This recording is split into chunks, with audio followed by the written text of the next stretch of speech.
سلام دوستان، من محمد پیسی ام و توی این ویدیو میخوام راجع به اولین کاری که بعد از خرید سیستم گیمینگ باید انجام بدید بپردازم. پس منتظر چی هستی؟ مثل همیشه بزن بریم.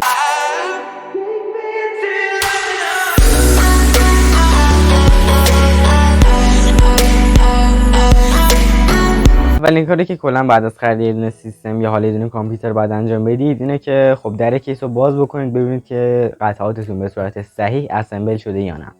یه نگاه به کابل کشی بندازید، ببینید که کابل کشیش چطوره و حتما نگاه بکنید که تمامی اصول و قواعد رو رعایت کرده باشه فرد اسمبل کننده. چون که الان مثلا خیلی مود شده که افراد بی تجربه میان اسمبل میکنن، چون که مثلا اون کسی که خیلی تجربه داره فقط میشته پشت میز و سفارش رو ثبت میکنه. الان معمولا اینطوری شده. خیلی وقتا پیش میاد خمیر سیلیکون نمیزنن، خیلی وقتا پیش میاد که یادشون میره بزنن، یه سری وقتا هم هست پیش میاد که اصلا حوصله کیبل منیجمنت رو ندارن و خلاصه کیبل منیجمنت رو سیستمتون انجام نمیدن. البته حواستون باشه که برای اینکه بتونید کیستون رو کیبل منیجمنت بکنید نیاز به اون فضای پشت کیس دارید و نیاز دارید که کیستون از کیبل منیجمنت پشتیبانی بکنه. وقتی که کیبل منیجمنت رعایت نشده باشه دما به خوبی رفت آمد نمیکنه، فنها دچار آزار میشن و خب یه مانعی بین قطعات کامپیوتر و فن وجود داره که اون فنها هم سیما هستن که به صورت شلوغ و به هم ریخته و در هم و بر هم توی کامپیوترتون هستن. پس حتما بعد از خرید سیستمتون یه چک بکنید ببینید درست اسمبل شده باشه، کارت گرافیک درست اسمبل شده باشه، خیلی فشار رو مادربرد نیاره، مخصوصا کارت گرافیکای 3 فنه و 2 فنه که خیلی سنگینن معمولا به پینای مادربرد خیلی فشار میاره. علاوه بر اینکه به کیس وصلن اون تایشون خیلی به پینای مادربرد فشار میاره. بعد از اسمبل نوبت میرسه به نصب ویندوز که الان تقریبا اغلب سیستمایی که ما میخریم روشون ویندوز نصب شده.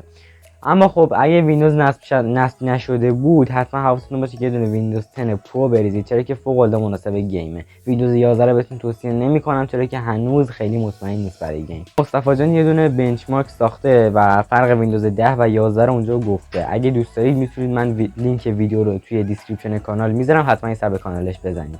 اولین کاری که باید بعد از نصب ویندوز انجام بدید اینه که برنامه‌ها و بازی‌های مورد نیازتون رو بیاید روی سیستمتون نصب بکنید. اما چه برنامه‌هایی نصب بکنیم؟ اولین کاری که باید بکنید اینه درایور کارت گرافیکتون رو آپدیت بکنید و یه کاری کنید که کارت گرافیک به سیستم کانکت بشه و وقتی که شما مثلا روی پراپرتی سیستمتون میزنید روی گرافیک زده ویندوز بیسیک، یعنی که از گرافیک بیسیک ویندوز داره استفاده میکنه. درایور کارت گرافیکتون رو نصب کنید و حتما حواستون باشه که ویندوزتون آپدیت باشه، درایورتون آپدیت باشه و آخر سر برید آرمان نصب بازیتون بپردازید. پس اولین کاری که میکنیم نصب درایور هست.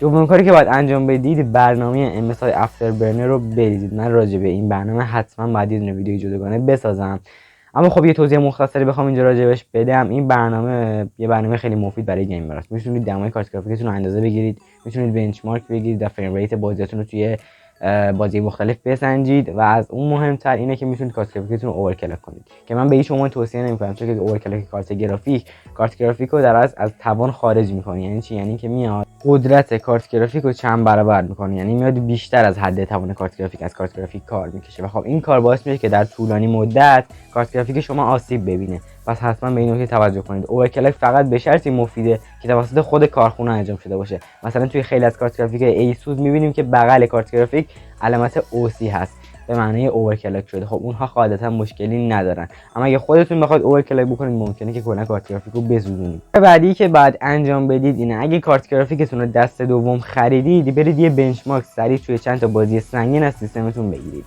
بعد از اینکه 2 ساعت 3 ساعت روی کیفیت اولترا بازی کردید البته مهم نیست حتی اگه 20 FPS هم بگیرید ولی اول برید دما 3 ساعت به کارت گرافیک فشار بیارید. یه چند تا مثلا رد 2 رو بریزید رو کیفیت های پلی بدید، بذارید به سیستم فشار بیاد تحت چالش قرار بگیره. بعد برید دمای کارت گرافیکتون رو چک بکنید. اگه بیشتر از 80 بود مطمئن باشید که کارت گرافیکتون مورد داره و حتما باید برید پیش فروشنده و کارت گرافیک رو پس بدید، چون که کارت گرافیک مشکل داره و در آینده برای سیستمتون دچار مشکل میشه.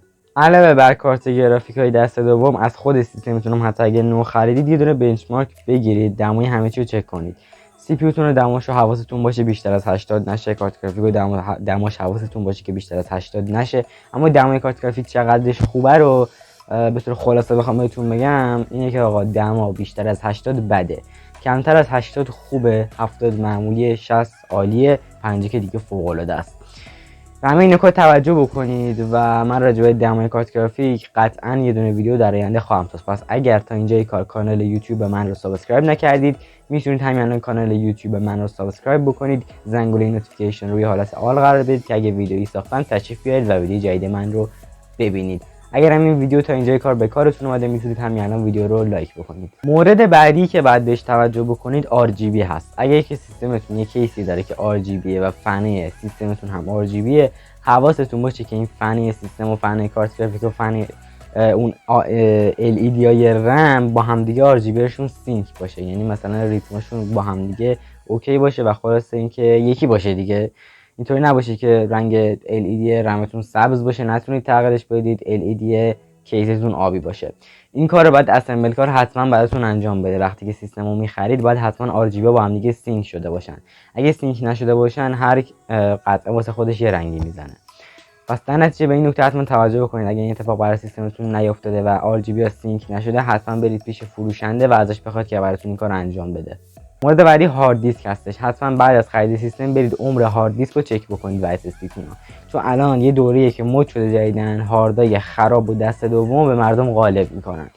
برید حتما چک بکنید ببینید عمر هاردتون چقدر مصرف شده و اگر که زیادی بود قاعدتا اون کارت گرافیک قاعدتا اون هارد دست دومه و حتما باید برید پسش بدید.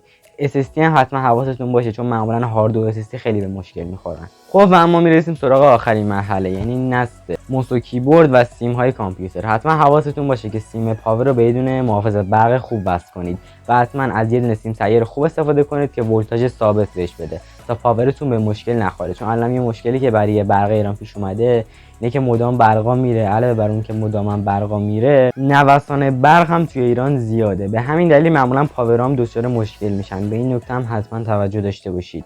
از یه سیم سیر خوب استفاده کنید، ولتاژ ثابت بده و از یه محافظ برق خیلی اوکی استفاده بکنید. پس حتما به این نکته ها توجه بکنید.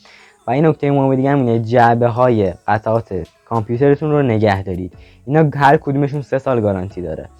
وقتی شما اینا رو بندازید دور و کارت گرافیکتون مثلا خراب از آب در بیاد قاعدتا گارانتی نمیاد براتون کاری انجام بده و اون جعبه و اون کارت گارانتی رو نیاز داره. بچه‌ها یه نکته دیگه هم اینه، متاسفانه الان کارت گارانتی رو روی اون نایلون پاور میزنن.